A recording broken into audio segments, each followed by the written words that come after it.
তার মেয়েটাকে এতিম করে দিলেন, ফিতাহারা করে দিলেন। আল্লাহ আপনাদের বিচার করবে, হয় এই দুনিয়াতে নয় ওই দুনিয়াতে করবে।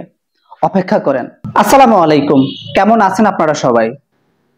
সাম্প্রতিক সময়ে ঘটে যাওয়া একটি হৃদয় বিদারক ঘটনা, যা কখনো ভুলে যাওয়ার মতো নয়। বিনা কারণে একটা নিরপরাধ মানুষের উপর এইভাবে জুলুম করা, অন্যায় করা, মিথ্যা অপবাদ দেওয়া, মিথ্যা অপবাদ ছড়িয়ে দেওয়া, তার উপর আক্রমণ করা, হামলা করা, ফানি না দেওয়া, এটা কোন ধরনের মনুষ্যত্ব ভাই? আপনি কোন স্বার্থে একজন আলেমের উপর এইভাবে জুলুম করলেন, অন্যায় করলেন? কোন স্বার্থে, কিসের আশায় আলেমদের উপর মিথ্যা অপবাদ ছড়িয়ে আলেমদেরকে দুনিয়া ছাড়া করছেন? আপনি কোন কল্যাণের আশায় এমন করছেন? কে আপনাকে পেছন থেকে ট্যাগল দিচ্ছে? আপনি মনে করছেন আপনি ভালো থাকবেন? আপনি কি জানেন, আপনি যখন আপনার মায়ের গর্ভ থেকে দুনিয়াতে আসছেন, আপনার কানের মধ্যে কে আজান দিয়েছিল? আপনি কি ভুলে গেছেন আপনাকে যখন সুন্নত করা হয়েছিল, কার মাধ্যমে করা হয়েছিল? আপনি কি ভুলে গেছেন আপনি যখন বিয়ে করেছেন কাদেরকে দরকার হয়েছিল? আপনি কি এটাও ভুলে গেছেন আপনি যখন এই দুনিয়া থেকে চলে যাবেন তখন কাদেরকে প্রয়োজন হবে, দরকার হবে? আপনি কি এটা ভুলে যাচ্ছেন আলেম আছে বলে এই পৃথিবী এখনো টিকে আছে?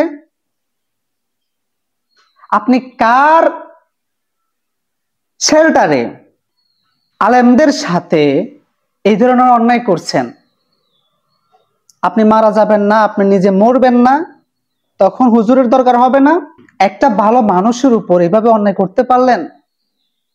তার একটা মেয়ে আছে ভাই, সেই মেয়েটাকে বাবাহারা করলেন।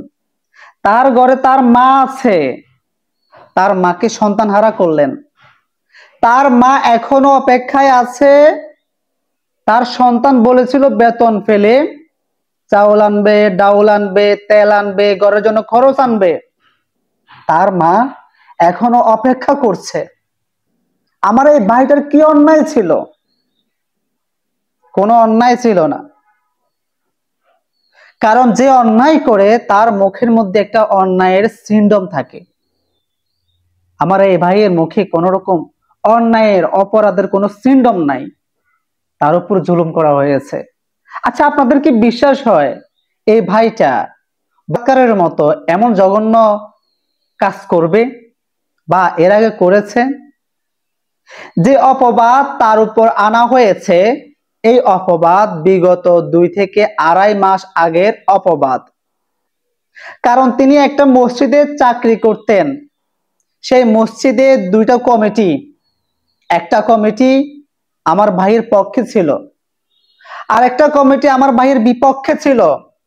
কারণ তিনি হক কথা বলতেন। হক কথা কাদের কাছে তেতো লাগে আপনারা জানেন না? হক কথা কাদের কাছে ভালো লাগে না আপনারা কি জানেন না? সেই মসজিদে দীর্ঘদিন যাবত তার সাথে একটা কমিটির দ্বন্দ্ব চলতেছিল। সে একজনকে অলরেডি এই বিষয়ে অবগত করেছিল, অন্য জায়গায় যেন তার জন্য চাকরি ডাকা হয়, সেখানে চাকরি করবে না। এই তো কিছুদিন আগে, মাস পর গাজা যে ঢাকাতে বড় একটি সম্মেলন হয়েছিল, সুন্নিদের সম্মেলন, কাদেরকে উদ্দেশ্য করে? ফিলিস্তিনিদের উদ্দেশ্য করে। সেই মহাসম্মেলনে আমার ভাই বিশাল একটি অবদান রেখেছিলেন।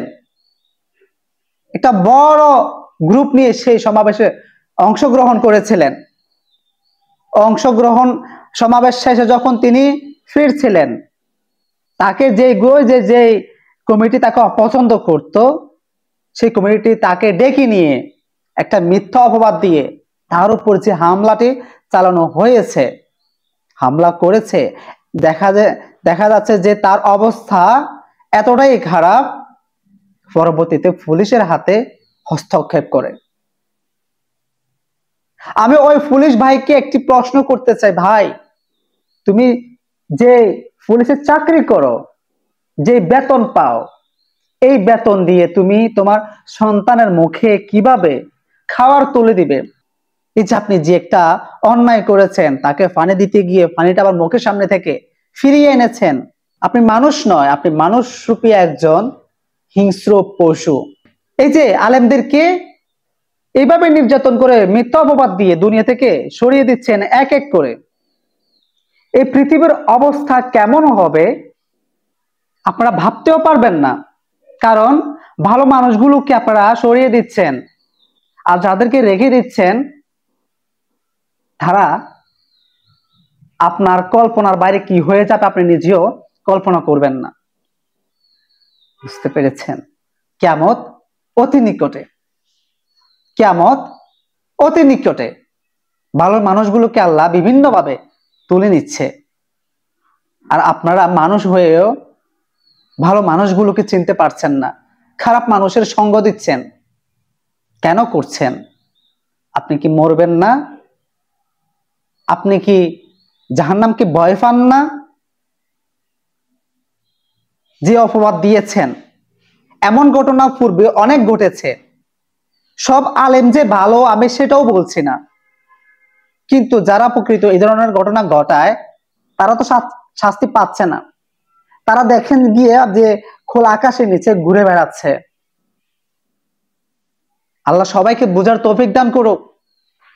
আমার কাছে সবচেয়ে বেশি খারাপ লাগছে তার যে সন্তানটি রয়েছে, তার যে মেয়েটি রয়েছে, দোলনার মধ্যে বসিয়ে সন্তানকে দোল খাওয়াচ্ছে, নাতে রাসূল গাচ্ছে, সেই ভাইটাকে দুনিয়া থেকে বিদায় করে দিলেন, তার মেয়েটাকে এতিম করে দিলেন, ফিতাহারা করে দিলেন।